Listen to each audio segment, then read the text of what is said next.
This is the NOKIA X30 I have in front of me, and today we would like to demonstrate that you can share the Wi-Fi network password on this device. So first of all, swipe downwards from the top part of your display, open the notification and control center, then find the dedicated shortcut for the Wi-Fi, then touch and hold, edit.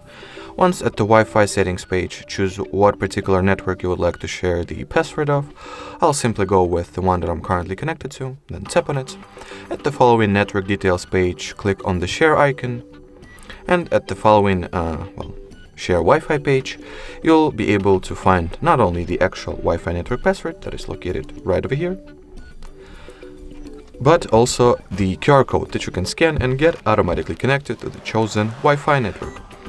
Alrighty, so that would be it. Thanks for watching and bye-bye.